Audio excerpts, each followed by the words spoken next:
Hey, what's happening? Welcome back to the GM. I'm your guy, Boulanger, and up next, we're going to take a turn from talking about the players on the field, and I want to turn our attention to the Baltimore Ravens front office. My intention is to set EDC and the front office fully on fire um, throughout this video. Now you guys know I don't mean literally on fire, but I'm talking about with the take that I'm going to make. I think that EDC has been overhyped. I think EDC has been oversold as a draft day guru. And I think EDC, uh, if they fail to get a deal done with Lamar and they trade him away, I think EDC needs to step down at the end of the 2023 season. And I'm going to show you why I believe what I'm saying. You see, we've leaned on the Baltimore Ravens history and Ozzie being able to pick all-time players like Ray Lewis, Ed Reed, Terrell Suggs, Marshall Yonder, so on and so forth, being able to select a Joe Flacco and put a Super Bowl winning team around him, those kind of things. But and I will admit that Ozzie had his own fails at drafting as well. But EDC has been sold to us as a draft day guru, how he's able to move up and down the board and take players who have a higher round grade and draft them later in the draft and so on and so forth. And so what made me focus my attention on him is because I've been wondering, like, why hasn't Baltimore really got any better? When I really look at it, like Baltimore has spent their money outside in versus inside out. Here's what I mean by that. They have spent their money uh on Marcus Williams outside in. They spent $100 million on Roquan outside in. Um, but then they went and got Marcus Peters and paid him outside in. But some of the guys who are inside the franchise, some of the guys who are difference makers, they have failed to sign, and then it looks like they don't want to sign. And so then when I began to look at other things like drafts, okay, yeah, we've had a lot of draft picks and a lot of players come through, but where are these players?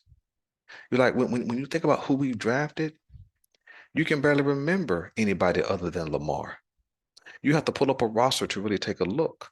And so I'm tired of I'm tired of um feeling frustrated with the Baltimore Ravens.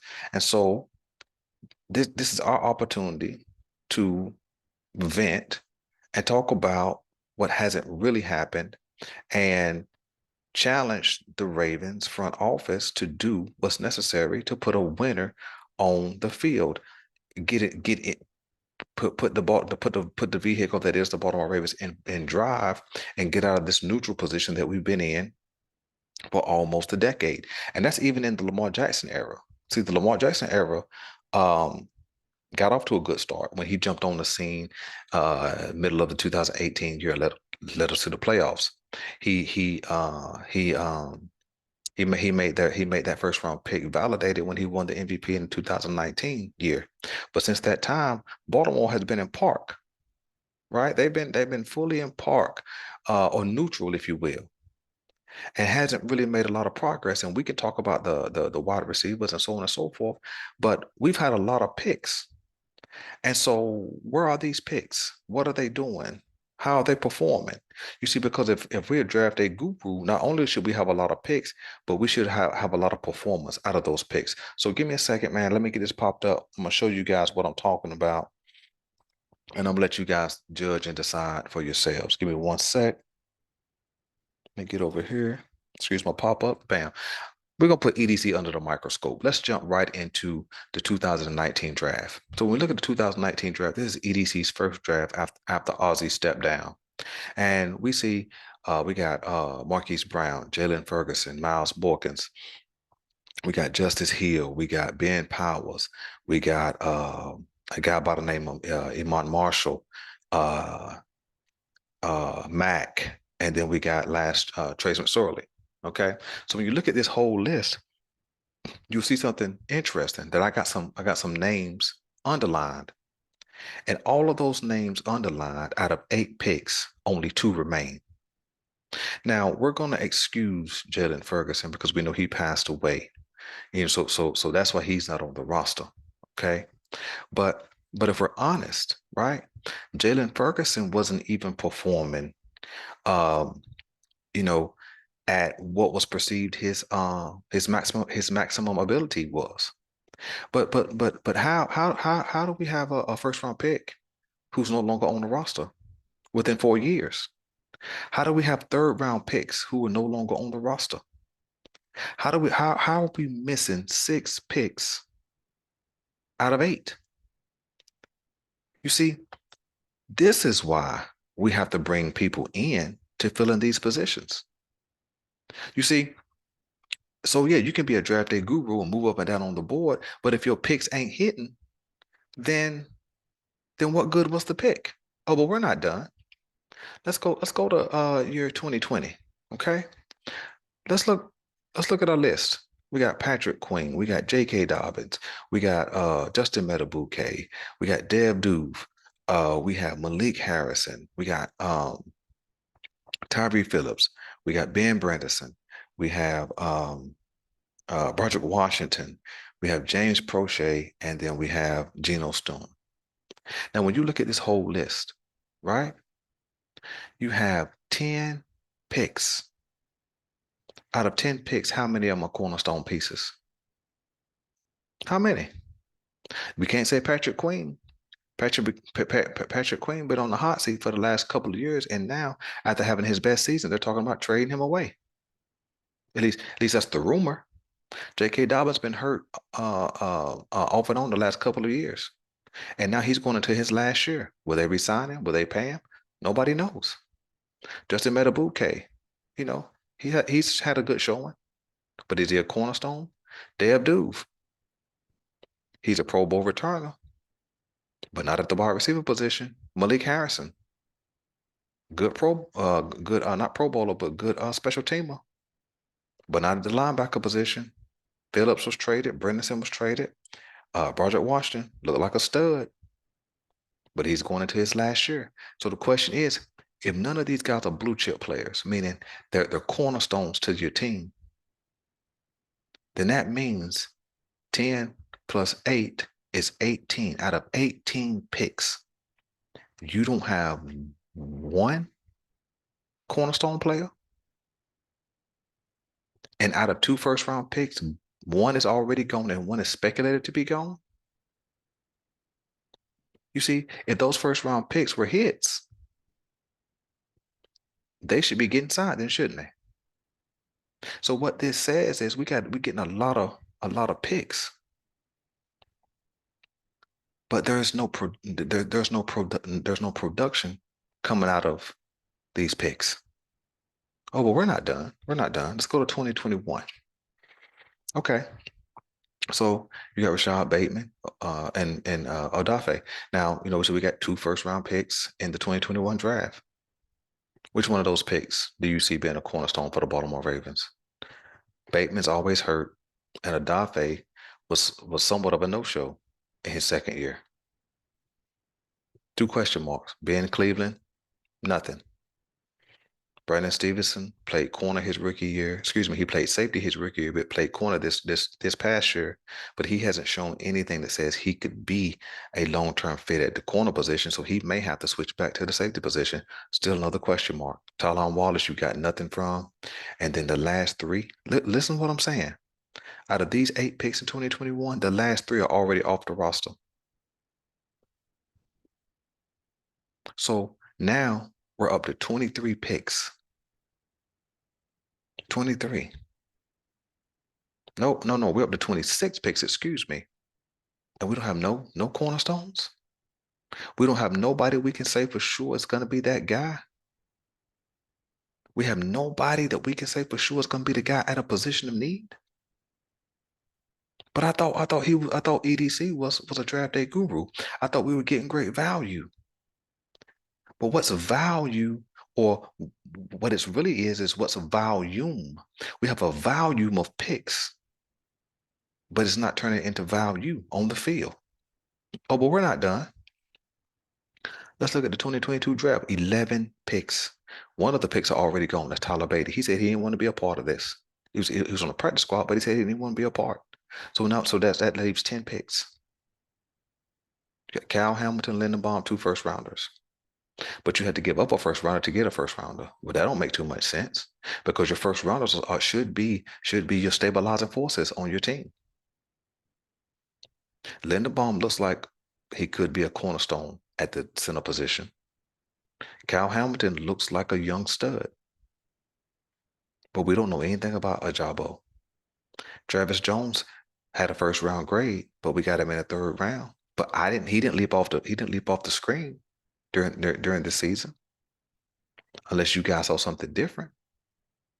Daniel Falele, he's big, but that's all we really know about him. Isaiah Likely showed some talent. Charlie Kolar, showed up a little bit in one game. Pepe barely got on the field. Jordan Armour Davis, he got benched. So, and Jordan Stout averaged less than 50 yards a punt. So what did we get? See, we talk about draft day guru getting all these picks moving up and down and all these kind of things. But out of 37 picks,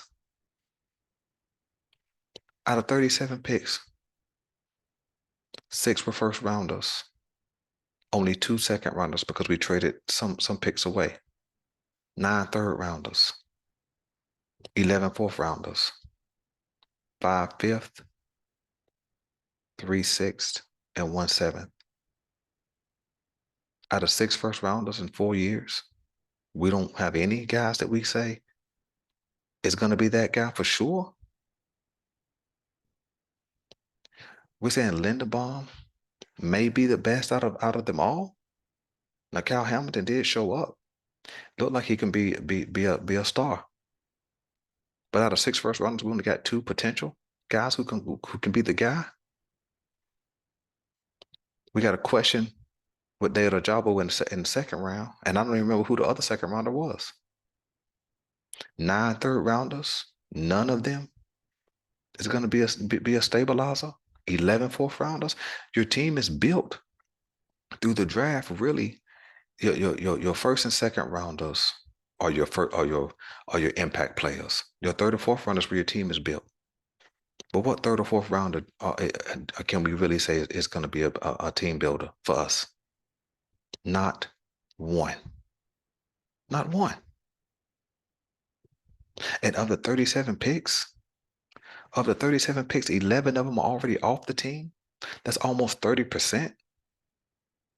Of the 6 first rounders, 1 is already gone. And then there's rumors about Patrick Queen, another one, could potentially be traded away. Are you kidding me? Of the 9 third rounders, 3 are already gone. That's 30%. How is a team being built if 30% of your picks are already off the roster? But then let's go deeper than that. When you look at first, second, and third rounders, you would have a total of 9 plus 2 is 11 plus 6. That's 17 players. So almost half of your draft picks are first, second, and third rounders. But you may have 2. EDC, you may have 2 players that you picked out of 37 that could be that could get a contract extension. 2. But I'm not going to stop with EDC. I said we're going to deal with the whole front office. Let's grab Ozzie Newsome's last year, 2018, where Lamar Jackson and Hayden Hurst were drafted in the first round. Let's take a look at that draft. This is the 2018 draft, 12 picks. Hayden Hurst already gone. And if you look at this entire draft, of the 12 picks, one of them being Lamar Jackson, there's only 2 players that remain from 5 years ago. That's Lamar Jackson and Mark Andrews. Another first rounder gone. before his 5 years was up for a regular year contract and then the 5th year option. Now, how are we supposed to be a contender like this? Out of 8 first-round picks, 4 of them have the potential to be gone by the end of the well, at this point in time. That's including Lamar Jackson. That means only Mark Andrews would remain from 2018. How are we supposed to build a team like this, EDC? John Harbaugh, how are we supposed to build a team like this? How are we supposed to build a winner? And when you look at the 37 every Decosta picks and the 12, you're looking at 49 picks. Out of 49 picks, we only have one guy who's a franchise guy. That's Lamar Jackson. And that same guy, you can call Mark Andrews a franchise guy if you want to, for sure. But out of those 49 picks, we only have 2 guys who are proven franchise guys. And one of them who happens to be at the most important position, Lamar Jackson, you want to get rid of. And you're trying to tell me that we've been a contender? No way. We've been a pretender. We've been parked squarely in neutral for 5 years. And if we're honest, Ravens Nation, there is no plan to move forward. You see, because what I'm noticing, Baltimore has a habit of not signing their first-round picks. Hayden Hurst, when it was time, when Mark Andrews stepped up, what did they do with Hayden Hurst? They got rid of him for a second-round pick. Lamar Jackson, they don't want to pay him. What are they going to do? They're going to get rid of him for some more picks. Marquise Brown, 2019, already gone. Patrick Queen, 2020. They're saying, hey, he might be traded. His value is real high. But see, if we trade Lamar for some picks, what are we going to do with them? Because we've had 37 picks in the and that's not including the 5 this year. We've had 37 picks in the EDC era who haven't proven much value. We've had a lot of volume, but not any real value. And the guys who have shown value, Lamar Jackson, quarterback, they want to trade him. Marquise Brown, the best wide receiver on the team last year, they traded him. Patrick Queen forms the #1 inside linebacking duo. They want to trade him. So it looks like, man, we have a habit of not signing our first-round picks. So what's the point in trading for picks if it's looking like you're not going to pick them up? You see, Ravens Nation, I like to show truth when I make a take. And the truth here is that EDC hasn't done that great of a job. And Ozzie Newsome didn't do that great of a job in his last draft either. Because collectively out of 49 picks, we have four guys who may be cornerstones. Lamar, Mark Andrews, Cal Hamilton, and Tyler Lindenbaum. But one of those 4 they want to get rid of. So now we're left with a tight end, a safety, and a center. What good is a tight end with no quarterback? What good is a center with no quarterback? And then under EDC, out of 37 picks, you got 2. You see, no more of this false narrative that EDC is killing it on draft day. What he's doing, he's killing the Ravens with these mediocre picks that when they get on the field, they're not productive. And yeah, that might be partly because of system. Okay, that might partly be because of system. But what's interesting is how many other teams do you hear trade away their first-round picks? How many other teams do you hear not signing their first-round picks? I'll wait. None. Because first-round picks are supposed to be team stabilizers. They're supposed to be your impact players. And then your second, third, and fourth-round picks are supposed to be the team building. That's what you build depth with. But where is our depth? Every time somebody go down, we're in trouble. Cornerback go down, we're in trouble. Wide receivers go down, we're in trouble. Quarterback go down, we're in trouble. Linebackers, especially at the edge position, we're in trouble. We've had 37 opportunities to get a top flight edge rusher. We don't have one. We've had 37 opportunities to bring another cornerback in opposite Marlon Humphreys, and we don't have one. We've had 37 opportunities to find a number one wide receiver who could stay healthy and on the field. We don't have one. See, I don't want to hear he's young and he got to get his body right. No, no, no. Justin Jefferson came out same year, didn't have no problems.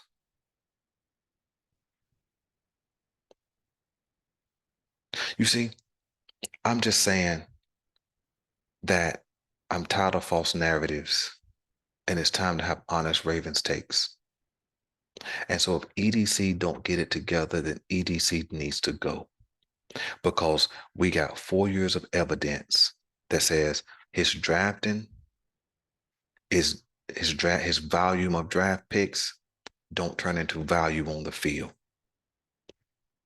And his first round picks, they end up getting traded away. And then even when we go back and deal with Ozzy's last year, only 2 guys remain. And one of those guys is Lamar Jackson. And look like they're going to press reset by not signing him. So what are we supposed to do in Baltimore Ravens? What are we supposed to root for? If this is our evidence, guys, and it is, if this is our evidence, what are we supposed to root for? Mediocre? Excuse me, mediocrity? Is that what we're supposed to root for? So there's one more video I'm gonna make. I'm gonna put EDC under the microscope for that as well. This was his drafting and how he's not a drafted guru. The evidence says so. The next will be on his team building. So listen, man, let me know what you guys want me to know, man. If you like this kind of content, man, I keep bringing it to you. Hit the like, hit subscribe. I appreciate you guys. I'm Boulanger. This is the GM, and I'm out.